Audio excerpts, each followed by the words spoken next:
Bahar Smith ditembak. Ini kalau baca beritanya kayak nonton film detektif ini. Jadi kisahnya, ini menurut versinya Bahar, dia lagi naik mobil, mobilnya ada trouble sama mesinnya, ada masalah. Terus kemudian dia mau ngecek kenapa mobilnya ada trouble gitu. Lalu tiba-tiba katanya ada orang mepet dia, nembak Bahar. Sudah mendengar berita ini beberapa hari yang lalu, dan memang sengaja belum mengangkatnya, menunggu pemberitaan di media karena khawatir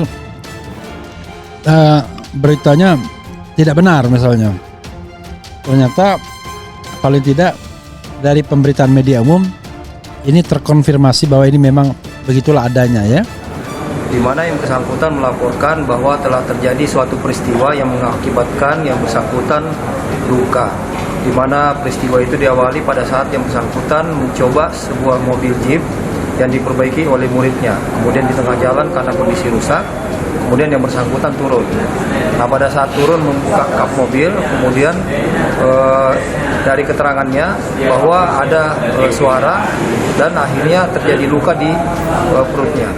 Berarti kalau begitu ceritanya nembaknya dari jarak dekat banget tuh ya, dipepet katanya kan?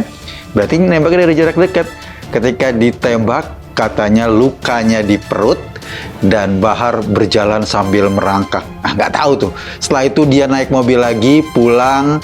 Kemudian seperti apa kita nggak tahu. Atau ada yang nolong kita juga nggak tahu. Tapi ketika polisi menelusuri, nggak ada saksi.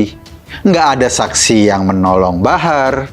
Nggak ada saksi yang melihat peristiwa itu, nggak ada saksi yang dengar letusan. Oh enggak. Ini letusannya tidak terdengar karena pakai alat peredam, katanya begitu. Klaim ditembak oleh orang tak dikenal, Eko Kuntadi bandingkan kasus Habib Bahar bin Smith dengan Habib Rizik. Pegiat media sosial, Eko Kuntadi membandingkan isu peristiwa penembakan yang diklaim menimpa Habib Bahar bin Smith oleh orang tak dikenal dengan kasus Habib Rizik Syihab. Menurut Eko, saat pemilu 2019, Habib Rizik juga sempat berkata bahwa dia diikuti oleh sniper yang mengincar nyawanya. Kita pasti ingat ketika Rizik ngomong kemana-mana dia diancam oleh sniper. Gue nggak tahu dia tahu dari mana ada sniper itu, tapi sampai sekarang nggak terbukti, kata Eko melansir dari Cokro TV. Menurut Eko, kejadian penembakan Bahar yang masih belum jelas kebenarannya bisa menjadi cara ulama nyentrik tersebut playing victim. Sebetulnya ini kayak tiba-tiba kita dikenyak oleh drama playing victim dia, seolah-olah jadi korban gitu deh, jelasnya. Biasakan menjelang pemilu kan cari-cari positioning, cari-cari apa dulu gitu biar rame, tambahnya.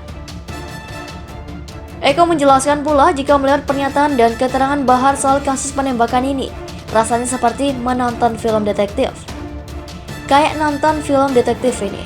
Jadi kisahnya ini, menurut versinya Bahar, dia lagi naik mobil kemudian mobilnya ada problem sama mesinnya. Kemudian dia mau ngecek kenapa mobilnya ada trouble gitu. Lalu tiba-tiba katanya ada orang mepet dia, nembak Bahar.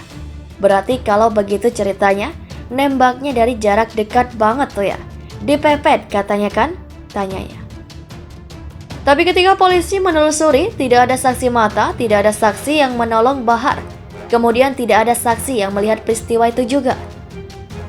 Nggak ada saksi yang dengar letusannya tembakan, karena katanya pakai alat peredam, kata Eko.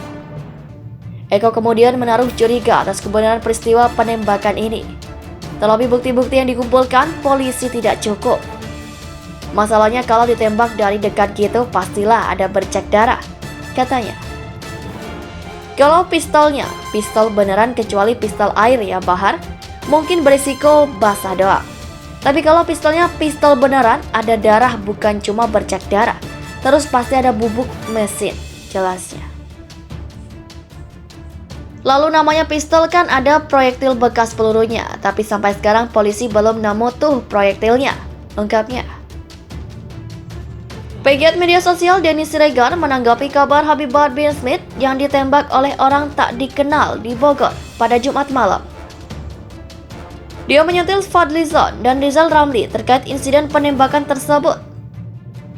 Hal itu disampaikan Denny Siregar dalam akun Twitter pribadinya pada Senin 15 Mei 2023. Pak Ed Fadlizon, Pak Ramli Rizal, ini ada kasus baru lagi, dipersilahkan, ujar dia seperti dikutip dari Newsworthy. Sebelumnya Habib Bahar Bin Smith dilaporkan terkena tembakan pada Jumat 12 Mei 2023 malam.